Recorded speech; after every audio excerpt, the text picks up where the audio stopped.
जगाचा पोशिंदा असणाऱ्या बळीराजानं 1 ते 7 जून दरम्यान आपला शेतीमाल शहराकडे न पाठवण्याचा निर्णय घेतलाय। याच निर्णयाच्या अनुषंगानं मोहोळ इथं भरलेला आठवडी बाजार जनहित शेतकरी संघटनेनं उधळून लावला। राज्य शासनाकडून संप मिटल्याचं जाहीर करण्यात येतंय। शेतकऱ्यांच्या 70% मागण्या मान्य झाल्याचं सांगत शेतकऱ्यांपर्यंत संभ्रम निर्माण करण्यात येतोय। मात्र शेतमालाला हमी भाव, शेतकऱ्यांचं पूर्ण कर्ज माफ, वीज बिल माफ, शेतकरी पेन्शन योजना या मागण्या मान्य होत नाही तोपर्यंत आंदोलन सुरूच ठेवणार असून मंगळवारी राष्ट्रीय महामार्गावर चक्काजाम करण्यात येणार असून राज्यात मंत्र्यांना फिरू देणार नसल्याचा इशारा जनहित शेतकरी संघटनेच्या वतीनं देण्यात आलाय।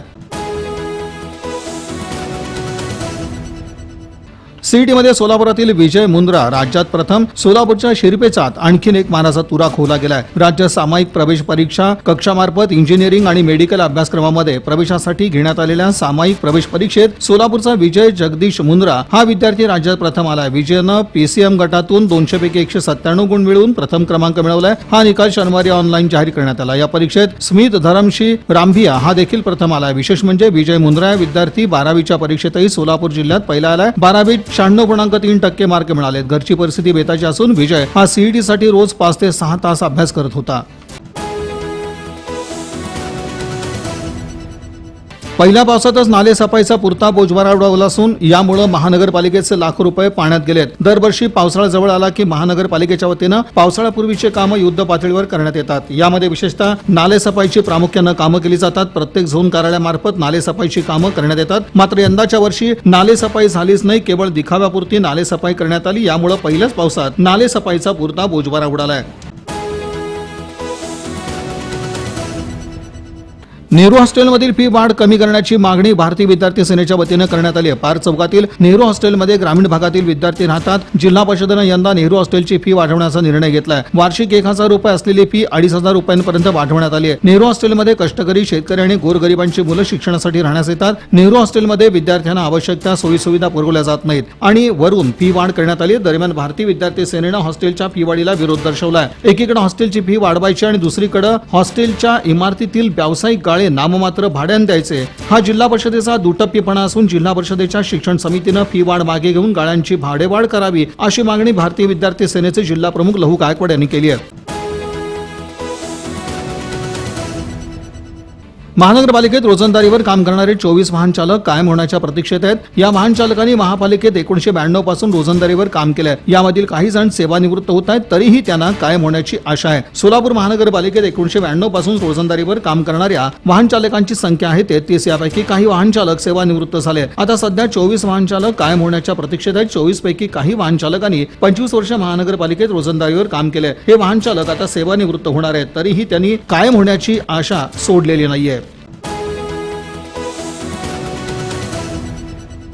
जीएसटी कायद्यावर व्यापारी वर्गाला मार्गदर्शन करण्यासाठी चर्चासत्राचं आयोजन करण्यात आलं होतं। The income tax and sale tax practitioners association सोलापूरच्या वतीनं रविवारी हिराचंद नेमचंद वाचनालयाच्या अँफीथिएटर इथं व्यापारी वर्गाला जीएसटी संदर्भात चर्चासत्र आणि मार्गदर्शनाचं आयोजन करण्यात आलं होतं। अध्यक्षस्थानी कर सल्लागार चारुकीर्ती शिरसोडे, ॲडव्होकेट कोण शिरस्की, ॲडव्होकेट बैराणकर, ॲडव्होकेट जमखंडी, प्रमुख वक्ते ॲडव्होकेट किशोर लुल्ला, जुगल जोशी यांनी यावेळी जीएसटी संदर्भात सखोल मार्गदर्शन केलं। व्यापारी वर्गाची यावेळी मोठ्या संख्येने उपस्थिती होती।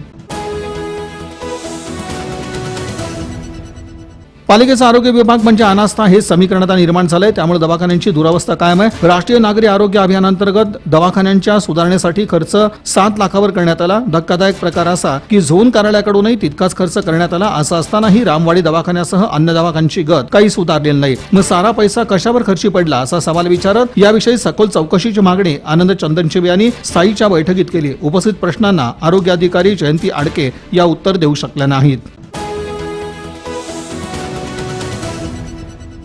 माहेश्वरी समाजाचा उत्पत्ती दिवस अर्थात जन्मोत्सवानिमित्त वाळीवेस चौकातून सवाद्य मिरवणूक काढण्यात आली। विविध कार्यक्रमांनी शनिवारी माहेश्वरी समाजाचा उत्पत्ती दिवस अर्थात जन्मोत्सव साजरा करण्यात आला। वाळीवेस परिसरातून प्रतिमा पूजनाने मिरवणुकीस सुरुवात झाली। यामध्ये माहेश्वरी समाज बांधव मोठ्या संख्येने सहभागी झाले होते। पगडी, टोपी, धोतर घातलेले पुरुष तर पारंपरिक पद्धतीच्या साड्यांचा पेहराव असणाऱ्या महिला आनंदात आणि उत्साहात मिरवणुकीत सहभागी झाल्या होत्या। ढोल आणि लेझिमच्या पथकानं लक्ष वेधून घेतलं।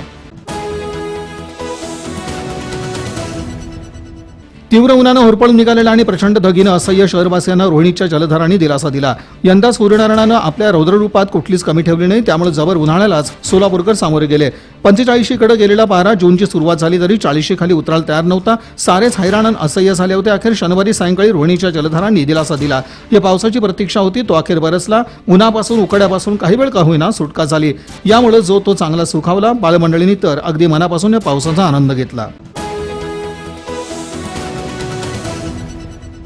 सोलापुरी साधारण टेरिट ऑइलला 5% जीएसटी कर लावण्यात आल्याने दोन्ही वस्तू आता महाग होणार आहेत.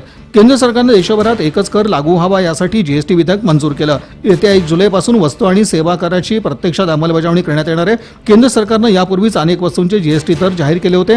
टेक्स्टाईलला किती टक्के जीएसटी लागू होणार याकडे सोलापूरच्या यंत्रमागधारकांचं लक्ष लागून राहिलं होतं. दरम्यान शनिवारी केंद्रीय अर्थमंत्री अरुण जेटली यांनी टेक्स्टाईलला 5% तर गारमेंटला 12% जीएसटी कर लागू करण्याचं जाहीर केलं.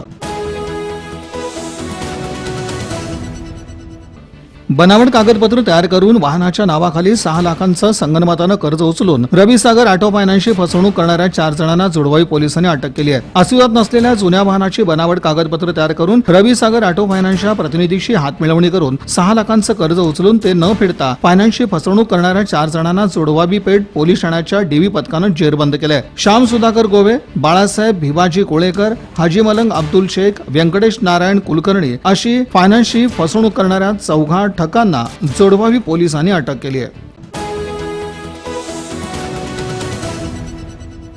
संसर्गजन्य रोग झाल्याची खोटी बदनामी करत असल्याचा राग मनात धरून चिडलेल्या आरोपीनं कट रचून घरी झोपलेल्या मित्राच्या डोक्यात दगड घालून खून केल्याच्या घटनेनं परिसरात खळबळ उडाली आहे. ऐन लग्नाच्या तोंडावर नवविवाहासाठी तयार असलेल्या तरुणानं संसर्गजन्य रोग झाल्याची समाजात खोटी बदनामी करणाऱ्या मित्राला झोपण्यासाठी घरी बोलावून झोपलेल्या अवस्थेत त्याच्या डोक्यात मोठा दगड घालून खून करून स्वतःहून आरोपी विजय भगवान शिवशरण हा MIDC पोलीस ठाण्यात हजर होऊन घडलेल्या घटनेची हकीकत त्यांनी पोलिसांना सांगितली आहे.